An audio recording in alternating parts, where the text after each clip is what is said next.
everyone, it's Megan, and today I'm here to do a September wrap up. This wrap up is going to be like the most saddest wrap up anyone's probably ever filmed or ever seen in their life, because this month of September I have only read 2 books. 2 measly books it happened.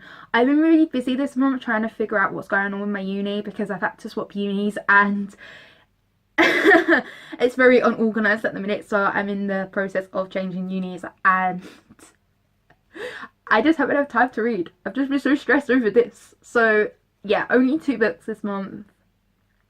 It's really bad. But without further ado, let's get on to the 2 books that I have read this month and then go on to my October TBR. That's how we're going with this. Yeah. So the first book that I have read in September, and I've been going on about it for quite a bit, is The Gentleman's Guide to Vice and Virtue by Mackenzie Lee. I finished this one in September and I loved it. 5 stars. I couldn't find really any faults with it. I think it was kind of more the fact that I don't really read first person books a lot because they kind of get on my nerves. So I kind of hit this one up, and this is like what I expect a first person story to be like. It was just fantastic. Like being in the inner mind of Monty, I loved it. I just love to see and think how he feels. I think the only problem I did have with this book, and I didn't think it would be worth rating a star there, is that with the love interest I kind of wanted to just like shove them in a room together and be like, sort your crap out now, because I was like a few pages in, we get some like yay moments, and then we get like oh, and then we go further on, and I'm trying not to spoil anyone because I can't say anything about this relationship without trying and technically spoiling you, and I'm not gonna say anything because you should go and enjoy this in your own time without me spoiling you. Yeah. And the next book that I have read in the month of September is The Dreadful Tales of Prosper Redding. I read this, again gave it 5 stars. I loved it. It was spooky. It was incredible. You had freaking Alistair, and who could not love Alistair? Like honestly, I just love him. He's so insulted. He's so bitchy. I just absolutely love Alistair. Oh, I'm just thinking about it. I shouldn't really like a demon, but I do. I have actually done a book review on this, so if you really want to check that out, I'll leave the link down below, because go have a look at that. Because now on to my October TBR. I think this is going to be like a very ambitious TBR for me, because considering that I'm going to be at uni and all of this, I think it's quite ambitious, and I'm totally going to go with it. I'm totally going to try and finish it, and I totally need these books. So first off, I'm going with The Dark Prophecy by Rick Riordan. This is the 2nd book in the Trials of Apollo series. I have read The Trials of Apollo last year and still haven't picked this one up, but I want to because I heard it's brilliant and I need to read it. But I'm put off because the next book doesn't come out till next year, and I'm like, I have to wait a year for this book to come out. Why? And especially with how the other one ended. Like I read book 1, I was like, really? We're gonna end this here? Like, no. But really, I don't think it's a spoiler, but my favourite character comes back in this book. He's here to, I hope, to stay, and that's Leo. I absolutely adore Leo. Leo shows up in this book, and I was like, yes! I had like this reader picture when I found this out. I was like, I didn't know Leo was going to be in this book. I love Leo. It was like, I felt bad for Leo in the Heroes of Olympus series. I felt like he felt really left out, and now I'm just like, he's gonna come make a comeback, people, and we're gonna have like sass, and I hope there's always a sass between him and Apollo, because I just need a sort of level of sass. So yeah, this is like number 1 on my TBR. Don't really know much about it. Just know that there's a Dark Prophecy, and that's it. That's all. Dark Prophecy, and that's all I know. I'm going in blind. Let's just hope I enjoy it. Yeah. So people, there's going to be a pattern with this video, because the next one that I'm planning to read is Magnus Chase and the Salt of Summer by Rick Riordan. Yeah, this was a book that I got when it first came out. I went to Waterstones, found out they had a signed edition. I went, I want that book. So I went and bought the book, and then kind of brought it home. I went, I really can't be bothered with reading it because it's quite big, and I was busy and I was studying and I just couldn't be bothered. And I was like, that's fine, I'll read it in a few months, and it never happened. So I was like, fine, I'll read it next year when the next book comes out, just in case there's like a a cliffhanger, and it didn't happen. And now I was like, no, I'll wait till book 3 and I'm gonna binge read. And book 3 has just recently come out. I haven't bought it yet, but it's recently come out, so I'm gonna read this one, then go on to book 2, then go on to book 3, and just like freaking binge read it in the whole of October. Yes, this is what's happening. It's Rick Riordan month, people.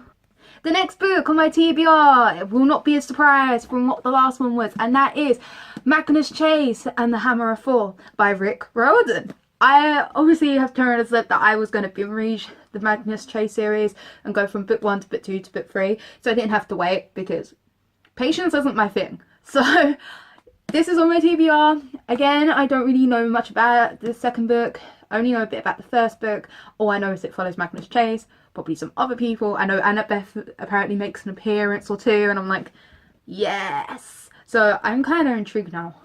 This is what's happening. I'm kind of intrigued to see what happens with these books. I've heard good things. I've heard bad things. I've heard mixed things. Is it good or is it bad, people? Explain. But yeah, I'm totally up for reading this. I can't wait. It's here now. It's happening. Hallelujah to that. The next book is taking a load of sidestep away from Rick Riordan, and that is Royal Bastards by Andrew Schwartz. I've actually started reading this already and it is amazing so far. I'm totally intrigued. This one follows a group of bastard born children, which is children who are illegitimate to their mum or dad, and this one is like, oh, it's so good.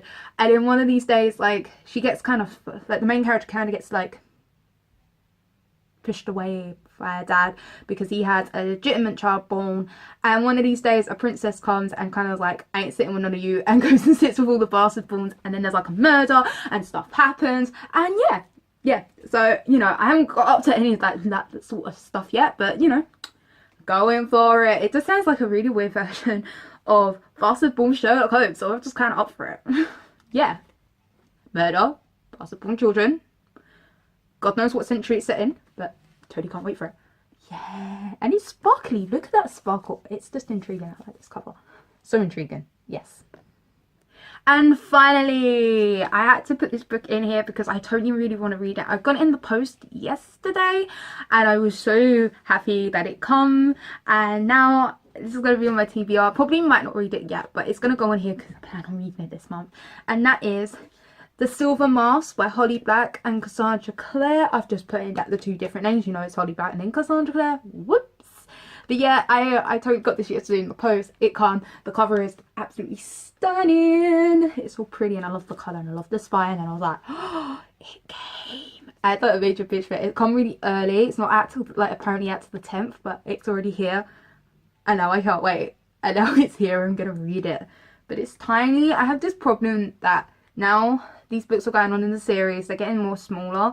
Like, you had the Iron Trial that was massive. Like, I was like, so big, and then it kind of got to this one, and as it went on they kind of are the same sort of size now, you know, but they got smaller from the Iron Trial, and I was like, why are you smaller? You could have made it a bit bigger, and I could have had like a shorter series but bigger books. I could have sat here and be like, I feel so satisfied with this book, but I know that they I don't trust Holly Black and Cassandra Clare no more because they end on cliffhangers, especially if you've read book 3 to this series. You'll understand what I'm on about. Like, that ending last year was atrocious, and I finished it in the first month it come out, and I cried because I was like, why would you end it here? Why would you end it like this? I have to wait a year. There was no cover, there was no synopsis, there was nothing for this book, and I was dying. I was just like, I need something for this book. So it's here now. I'm happy. I'm dying from happiness. Like, TBR, yes, thank God for that. So that ends my very sad September wrap up and my very ambitious October TBR. I hope you enjoyed this very sad video that I only read 2 books in September, but it was okay. It was a good month. It was alright. It wasn't a good month. It was a sad month, but we got through it. If you like this video and if you had like a sad semi-month, do tell me down below. And if you like this video, do give me a thumbs up because I like having thumbs up, people. It makes me feel like I'm doing a very good job. If you want to subscribe, use this lovely subscribe button down below so you can know when I update, because who wouldn't want to know when I update, guys? Come on. And if you want to follow me anywhere else, I am on Twitter. Twitter is usually to do with this channel, like if I'm updating or if I'm skipping an update due to reasonings, it will be on there. And if there's anything going on, my Twitter feed is the main feed to go through. If you want to follow me on Instagram, that's usually to do with my bookstagram, so it's pictures of books that I'm currently reading, books that I've got, just really pretty pictures of books, because everyone knows that they need to see, like, they want to see pretty pictures of books, because everyone want to see pretty pictures of books. It's like a fashion show for books, people. I'm on Facebook, but Facebook doesn't get uploaded quite a lot, so yeah, follow that if you really want to follow it, but I don't really update it because I don't really know what to put on my Facebook. So yeah, that happens. And Goodreads. Goodreads is like my updates on my books and what I'm reading and what's going on and my favourite quotes, all that stuff. And yeah, that's technically it. I obviously update like Mondays and Fridays because I like to give you a present for your weekend. Yeah, that's no, there's no ifs. There's no ifs, buts, or coconuts, people. I will see you next time. Bye!